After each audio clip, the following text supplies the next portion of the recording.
Hey guys, this is William, and I've got a quick strategy guide for you here. This is how to get Chamberlain banned in your playgroup.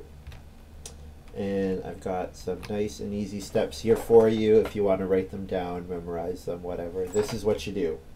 So the first thing is you need to get Chamberlain, okay? And Chamberlain is a card. Oh, I should have pulled this up before. That would have been a good idea.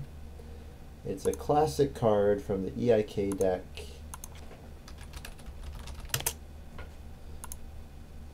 That looks like this.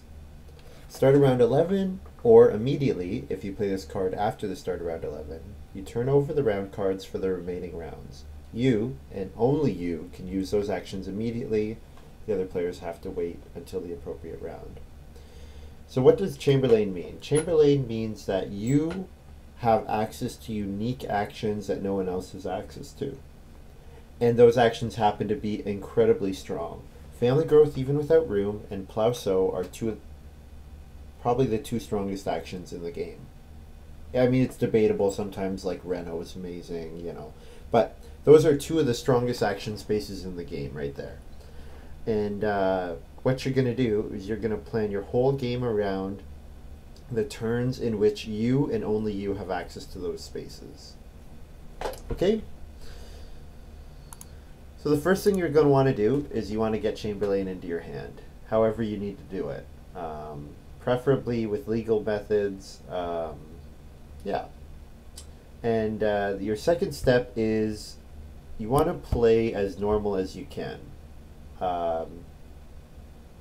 This involves doing all your normal tasks. So you need to set up a feeding engine, okay? You need to get wood to fence. You need to grow your family to 3 people. Now you can do that in a couple ways. You can do that with a card like Country Doctor. You can do that with a card like Farm Steward. You can do that with a card like, not with a card, just your normal build a room, grow your family. You want to play as normal as you can. Now the thing is, the feeding engine is particularly important because if you can't feed efficiently in any game, that the fourth stage, 1, 2, 3, this stage here, stage 4, is one of the most crucial times of the game. It's the time where people are generally pivoting from their early game, where the focus is on feeding their family, to the late game where their focus are growing their family, in the early game to the late game where you're trying to accumulate as many points as you can. And the other thing is that that's the time when you're feeding, since everyone's family is getting bigger, they're needing more food. The traveling players and fishing spaces are no longer, and Reedstone food are no longer sufficient methods for feeding your family. So setting up that feeding engine is really important. One of the ways you do that is with a cooking hearth and large animal grabs. Another way you do that is with a cooking hearth and being able to, maybe you can hold a breeding pair of animals, right? Maybe you can hold 3 sheep, breed them a couple times, then eat them all, replace them with 2 cattle or 2 boar, whatever you want to do. Okay? So yeah, and then your next step, you're going into round 7 with a very specific setup, okay? The setup is round 11, you need to have 7 food, you need to have 2 fields. So let's look at my farm here, okay? This is going into round 11. I need to have 7 food, I need to have 2 fields, 2 grain, and 1 vegetable, okay? So you can see that I have 4 food here and a cattle with no way of eating it. I think what I do is I get some more food. So I go into this last round where I have 7 food. Why do you need 7 food? 6 to feed your normal 3 family members plus 1 for your newborn. Why do you need 2 fields? Because you're going to go on plow sow in round 11, and plowing and sowing 2 grain rather than 1 is a huge improvement on points. It takes you from 2 to 6, which is plus 2 points.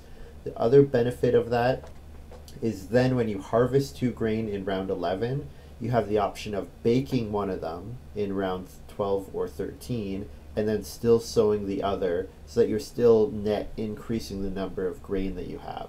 Whereas if you only sow one grain, whenever you harvest that one grain field, you have to make the choice of feeding or baking, or baking or sowing. So that's why getting more than one grain out at a time is really important. Vegetables accumulate in points slower. The nice thing about sowing a vegetable field in round 11 is that it'll be clear for you for the start of round 14, which is a time when you can resow your goods. Okay, and so that's the setup going into the start of round 11, 7 food, 2 grain, 1 vegetable, 2 fields. Now you need to play Chamberlain, of course. Usually you're doing this with a late action in round 10. If you have a card that lets you do an occupation outside of your turn and you can do it in round 11, that's ideal. Because what you need to remember is that Chamberlain reveals what the round 12 card is for everyone on the table. So what that means is sometimes for some players they'll really want family growth without room but not plow so much, and vice versa. You're giving information to those players. So that's why you want to hold on to Chamberlain as late as possible. Right? Now in round 11, your round 11 moves, what you want them to be are first action start player. This one's pretty self-explanatory. Round 11, you almost want your first move to be starting player, because the round 12 action that comes out is usually very strong, and you want to set yourself up so that you can benefit no matter what comes up. You're also doing it because it denies your opponents, right? Because if you don't first action start player round 11, someone else is going to. And then your other two moves are family growth even without room and plow sow. Okay? And those are the two spaces that are guaranteed to you because no one else can use them. Alright? Now since you've accumulated 7 food, by the start of round 11, you're able to feed as normal. You're going to harvest grain and stuff off your fields. Let's jump ahead a little. So this is me. So this is what I'll show you what my family looks like at the end of, oh, this game was slow. So many action. Okay, here we go. Finally. All right. A little earlier than that. So this is what my farm looks like at the end of round 11. Okay. So I've got two grain fields, 1 vegetable field. So I harvest a grain and a vegetable, which I can then resow. I have enough food to feed my family because I'm going to use Festival Hall here. Actually, I think I've already fed in this scenario. And then, yeah, and then I've also grown my family once. So I'm up to 4 people now. So so you've done your round 11. What does your round 12 look like? So your first action round 12 should consist of whatever the round 12 space is. It's either family growth or it's plow sow. In this specific game, it's family growth. So your first action is family growth. Now you're remembering that you have unblockable plow sow here for you, and you have unblockable reno fence here for you. So you're going to you have 4 actions in this round. So your round 12 is going to be the round 12 space, whatever, and then the round 13 space. Now in this specific game, I think I actually did not do the round 13 space with my last action round 12. What I actually did is I did start player instead, because start player played a minor for me and it guaranteed me the round 13 space. Okay? And moving on from that, your round 13 comes around.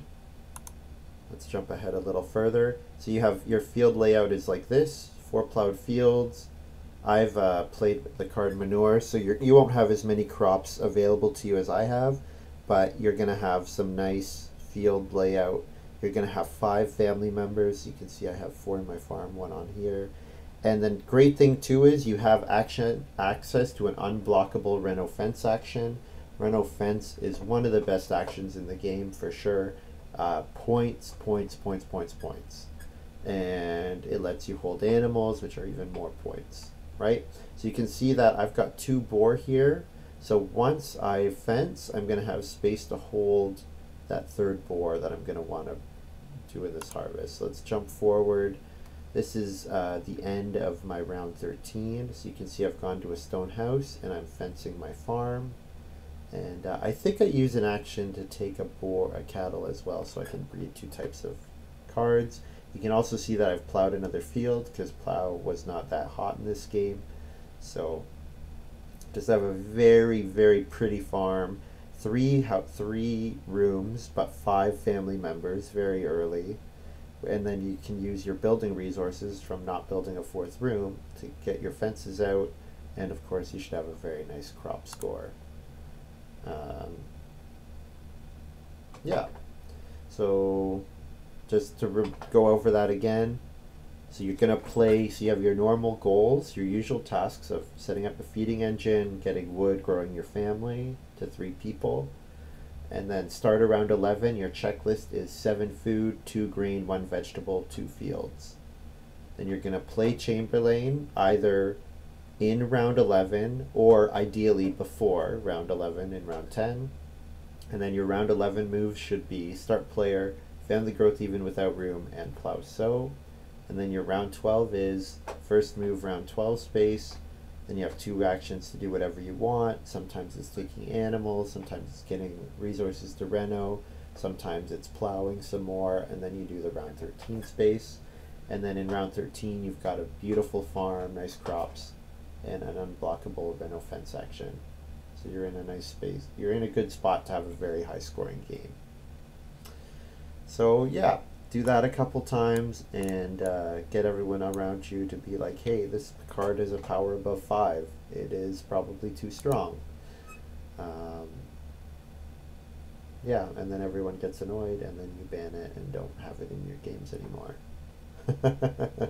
But the important thing to remember is before it got banned, you knew how to win with it.